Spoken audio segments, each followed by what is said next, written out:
Part 1. You are going to listen to a conversation between two friends who are discussing the organisation of a party. As you listen, answer the questions.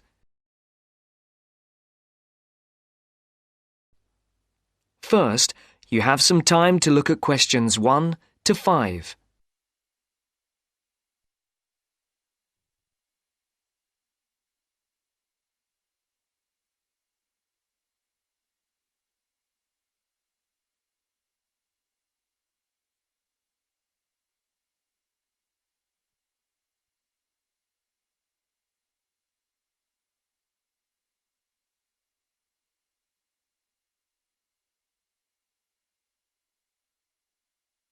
Now the test will begin. You should answer the questions as you listen, because you will not hear the recording a second time. Listen carefully and answer questions 1 to 5.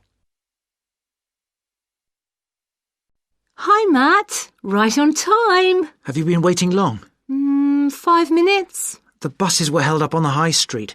Otherwise, I would have been early. Yeah, there's something wrong with them today. Yes, I think so. OK, what shall we do? Shall we go and have a coffee? Yeah, that would be nice. There's that place on the corner over there. It does really nice coffee and cakes and things, and at this time it's usually very quiet, so we'll be able to talk. OK, let's go there then. So, when's the party going to be? Well, it has to be at the end of September, before we all leave for university. We've plenty of time then. We don't go for another 5 weeks, do we? Well, we haven't really got that much time, if you think about it. There are only a couple of weeks at the beginning of September when all of us are around. Oh, yes, I forgot. Nazrin, Phil and Nikki and all that lot have gone off on holiday. And I'm away for 2 weeks from tomorrow. So, what does that leave us then? As far as I know, we're all here between the 19th and the 30th of September. Will Sandra be around then? I know that she has a whole string of family birthdays at that time, and she might not be available. Well, let's make a note of that, and we can contact her about it. OK. Shall we settle for the 21st of September then? What day is the 21st? It's a Saturday. Is that OK? That's fine. Before the conversation continues, look at questions 6 to 10.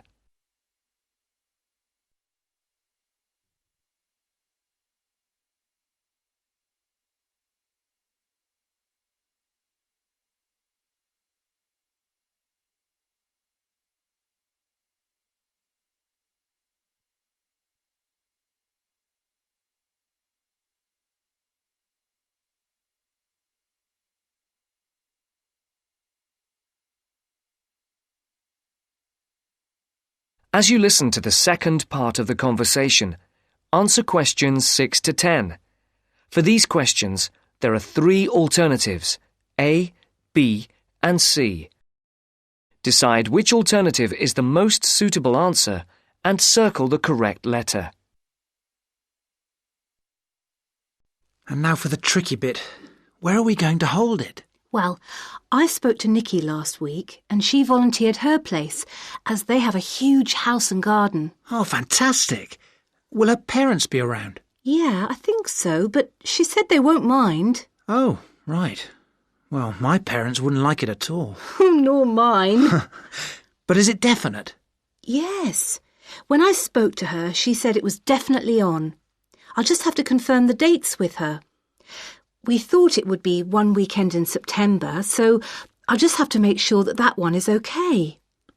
One thing Nikki suggested, we could have a daytime party, as we could be outside if the weather is fine. Oh, wow. How far out does she live? It's not that far. Do you know where West Road crosses the bridge? Yeah. It's the first house on the right, with that huge drive up to the front door. Oh, right. I know exactly where it is. The road is off the A33 and runs north, then over the bridge and first on the right. I know it. Oh, the place is amazing. You know it has a big swimming pool. Does everyone know where she lives? Most of her friends do, but not all. But it doesn't matter, as we can put this map Nikki sent me in with the invitation. How shall we do the invitation? We can do it on the computer. I can scan the map and we'll put it all onto an A4 page. Is this the address? Can I just write the address down? It's 93 West Road, and I'll take the phone number. It's 477130. Right. There's one other thing. Yes? We're all giving £10 towards refreshments and food. There'll probably be a barbecue. Do you think that's enough? Oh, right. Yeah, that's fine. And everyone will have to help tidy up afterwards, including the boys.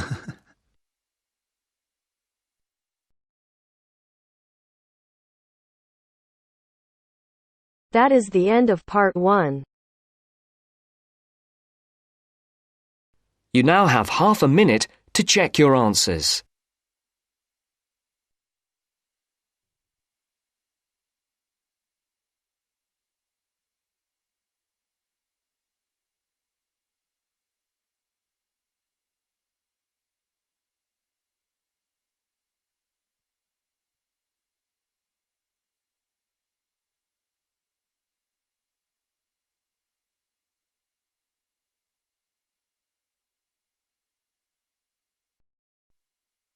Now turns to part 2.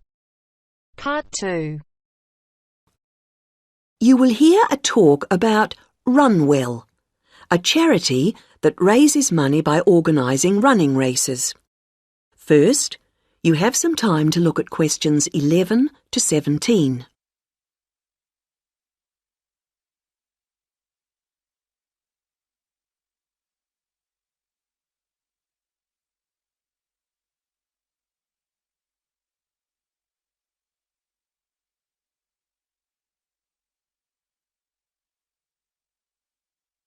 Now listen to the first part of the talk and answer questions 11 to 17. I'm very pleased to have this opportunity to tell you something about the Runwell charity and the work we do. I'll give a brief overview of what we do, and I hope you may be able to help, and then there'll be time for questions at the end. Runwell's founder, Mike Hughes, took up long-distance running in 1987, raising money by doing sponsored half marathons, and in 1992 established the charity as we know it today. By 1997, the runs were being filmed by local TV, and today they appear on national TV every year. All the funds collected by Runwell go to the hospital, with the idea that those fit enough to run use their energy to assist the provision of people who are unwell for whatever reason. Now, if you want to race, and I assume that's why many of you are here, let me explain a couple of the basics. Races are run by teams, so you need to form and register a team. What you wear to run in is up to you, and I know some teams come up with some pretty wacky ideas. We have a standard design for your numbers, which we ask you to reproduce. So you make them up according to that standard. We don't want to spend valuable funds on doing that ourselves. Now, the race is run as a kind of relay, so while you won't actually compete side by side, we do recommend that you train as a group. This helps to optimise performance and build team spirit. It will also give you a fair idea of how much you need to eat and drink over the race distance. This is clearly essential for an effective performance, so please make sure you come along to the race with sufficient food and drink. Again, we don't spend money on providing that, but you do need to keep yourself going for the 20-kilometre course. The course goes through the town, then out through Highfield Park, concluding in the main square, where the applauding spectators will be ready to greet you. There are many different prizes, including oldest runner, youngest runner, team with the most sponsorship, team with the best costume. That one's donated by Zoom Fashions. The Mayor will introduce the Minister for Health, who will hand over each prize to the winners, and then the hospital president will make a short speech. Before you hear the rest of the talk, you have some time to look at questions 18 to 20.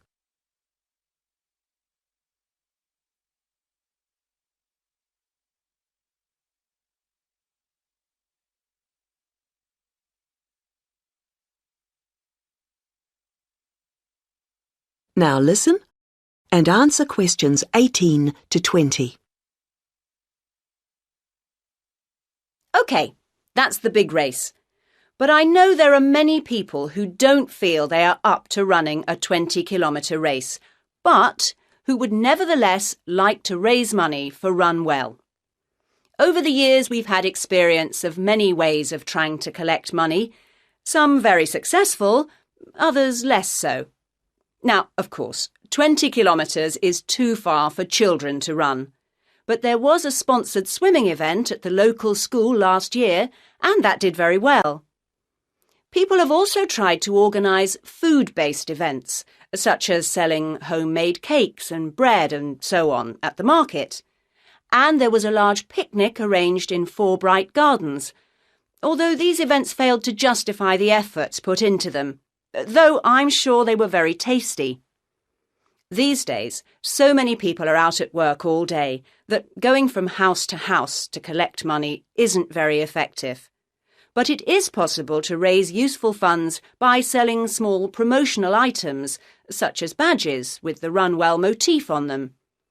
We're currently checking to see if postcards, perhaps showing the race's winners each year, might also be a good idea or not. We do appreciate the efforts that have gone into selling second-hand goods, but to be honest, the returns have not been very high on this. One very dedicated group organised a team quiz recently, which went very well, and it would be good to see more such activities. There's also been talk of a concert, but we'll have to see how plans for that progress. Now, are there any questions at this stage?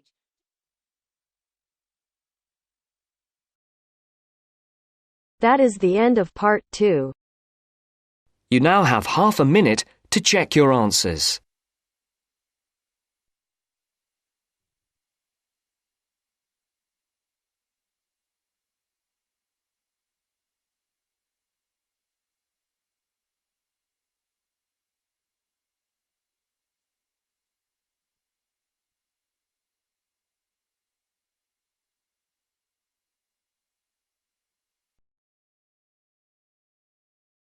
Now turns to part 3. Part 3. You will hear a conversation about plans for a university sports centre. First, you have some time to look at questions 21 to 26.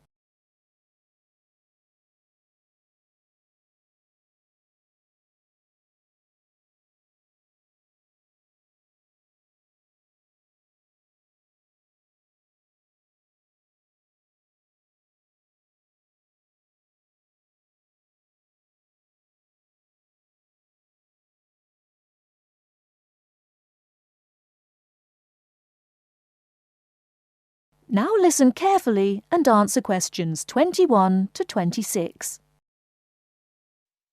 Before we go on to look at specific sports, let's think for a moment about the non-sports facilities we really need here. Things like better changing rooms and showers. Yes. If this really is going to be a state-of-the-art building, it'll need to have high-tech amenities, but also places for people to chill out after all the exercise they've been doing. Somewhere they can meet up for a drink or whatever afterwards is essential in a place like this. But what else? How about a sauna? Those who use them say it's the perfect way to relax after you've trained. The trouble is, though, that there's a debate going on about how safe they are. Some say it's risky to be exposed to all that heat before or after strenuous exercise, which of course is exactly when people in sports centres want to use them. There have also been problems with people overusing them to sweat off weight. So, to avoid any possible dangers, I don't think I'd include them on my list. Talking of dangers, I wonder whether we ought to have some sort of facility where minor injuries like cuts and bruises and sprains can be treated. Maybe. It would seem to make sense with all the mishaps that are bound to occur when you have so many people running and jumping about and so on. Ah, hold on though. Isn't the new medical centre going to be built right opposite? Yes, it is. It should be finished by the end of next year. Then there's no point, is there? Anyone who gets hurt can go over there, where there'll be much better treatment than anything we could offer on site. Yes, I can see that. What we should provide, though, is a facility with full-time physiotherapists for everybody on the campus, that is. As well as treating people, they could work on prevention of things like muscle tears and strains. Right. And something else the new place ought to have, also as a way of preventing injuries, is somewhere to test just how fit people are before they start lifting weights or running long distances and so on. Yes, I was going to suggest that. When I was at the Newport Centre, they put me on a static bike to check out my cardiovascular system. Then they worked out how much body fat I had. All of it valuable information telling you exactly what shape you're in. Another thing I've heard some universities do, especially some of the newer ones, is provide rooms and equipment for lectures to take place actually inside their sports centres. How do you feel about that? Well, as it happens, I've got first-hand experience of that too. We used to have some of our sports science lectures right next to the main sports hall, and I think it made what we were hearing about seem much more relevant to the real world. So, in that respect, I definitely think it's a good idea, yes. I can see that, though my own feeling is that we need to have more concrete reasons. The problem is that we won't have unlimited space, and somehow I don't think providing more lecture halls is going to be one of our priorities. So, I'd be against that one, I'm afraid. Anything else? Well, just that I agree about the need to have a place where people can go for a chat and maybe have a coffee or a bite to eat together. That was something I always thought was one of the strong points of the centre in London. It was a great place to find out about new activities from the people who actually did them.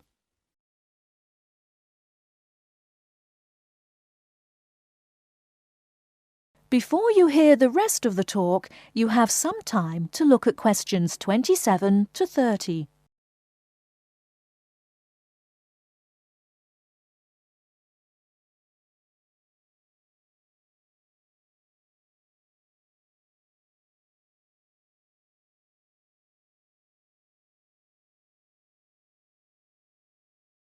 Now listen and answer questions 27 to 30. So what about the main sports facilities themselves? What do we need? Well, we don't need a rugby pitch because there's already one on the campus. The same's true of table tennis, really. Most of the halls of residence for students have their own tables, so there's no point in using precious space here for any more. Agreed. Something none of them have, though, is any sort of pool. A lot of students have complained about this, saying they have to take a bus downtown if they want to go for a swim. Yes, that's definitely one for this place. Perhaps a jacuzzi too. That would be nice, wouldn't it? It would. Perhaps next to the squash courts, just down there to the right. They are very popular, by the way. I think we should have a couple more here, don't you? Absolutely. And another sport that's been growing in popularity is volleyball, especially since we did so well at the last Olympics. Don't you mean basketball? Yes, I do, sorry. Anyway, the point is that there is a court in the old gym next to the Students' Union building, but it always seems to be fully booked up, even though it's not very good. And there's nowhere else on campus to play. OK, let's have one of those too. How much space have we got left, by the way? That is the end of part 3. You now have half a minute to check your answers.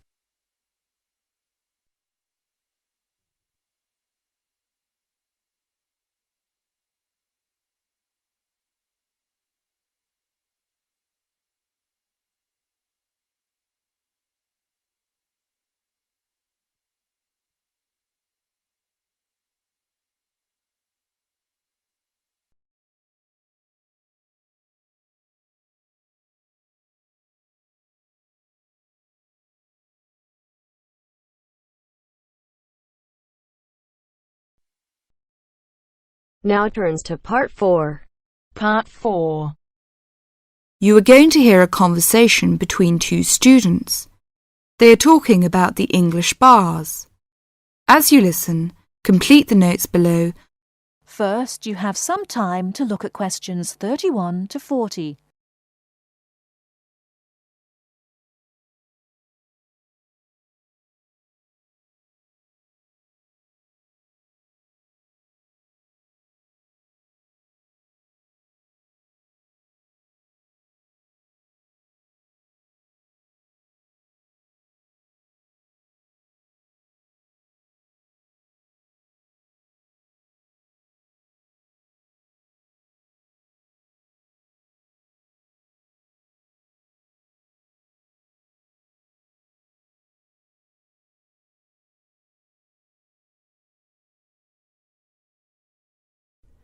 Now, listen carefully and answer questions 31 to 40.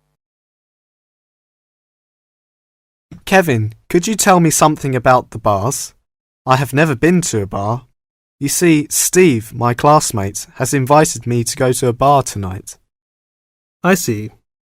You know, the word bar means a room in a pub. We say the bar when we mean the part of that room where drinks are kept. Soon after you go into the pub, you'll realize that nobody comes to the tables to take orders or money. Instead, customers go to the bar to buy their drinks. I see. People will go to the bar directly to get their drinks and don't wait for someone to come to take their orders. That's right. People don't queue at the bar, but they do wait till it's their turn. Oh, how do I pay? I mean, do I pay directly after I get the drink? Or do I have to wait till I'm ready to leave like I do in a restaurant? It's not the custom to pay for all your drinks when you're ready to leave. Instead, you pay at the bar each time you get drinks. It helps if you're ready to pay as soon as you're served, and you'll notice that many people wait with their money in their hands. I see. Do I have to give a tip? No, it's not the custom to give a tip. It's very common for friends to buy their drinks together in rounds. This means that each person takes a turn to buy drinks for everybody in the group. It's faster and easier, both for you and for the person serving, if drinks are bought in this way. Naturally, you don't have to have a drink in each round if you don't want one. That's interesting. When you're looking for somewhere to sit, remember that people have to leave their seats to get drinks, etc. So an empty seat may not in fact be available to you. If you're not sure whether a seat is free, ask someone sitting near it. When it's time for another drink, people usually take their glasses back to the bar to be filled again. If you're leaving, the friendly thing to do is to take your glasses back to the bar, thank the person who's been serving you, and say goodbye or goodnight. Thank you, Kevin. This helps me a lot. By the way, what kind of drinks are available in pubs? Well, you can get both alcoholic and non-alcoholic. Beside alcoholic drinks, such as beer and wine, there is cider, which is made from apples, usually sold in bottles, port, a type of thick sweet wine from Portugal, sherry, which is a type of wine from Spain, and spirits. These are a kind of strong alcoholic drinks such as whiskey and brandy. What about non-alcoholic? I don't drink alcohol. Well, they offer all kinds of fruit juices, such as orange and tomato. These drinks are usually sold in small bottles. And soft drinks, we often call sweet drinks, like Coke and Fanta. They are normally sold in small bottles or cans. And lemonade, which is a clear and sweet drink made with carbonated water. They also serve cordials. What are cordials? Cordials are strong and sweet drinks tasting of fruit, such as lime cordial, black currant cordial. They are often added to other drinks or drunk with water. I don't like sweet drinks. Are there any other non-alcoholic drinks? Yes, mineral water, but it's not available in all pubs. Kevin, one more question. What is VAT? I saw this on most goods in Britain. Well, VAT stands for Value Added Tax. The price shown on most goods in Britain includes a tax of 15%. If you use the retail export scheme, this tax can be returned to you if you take the goods with you when you leave Britain.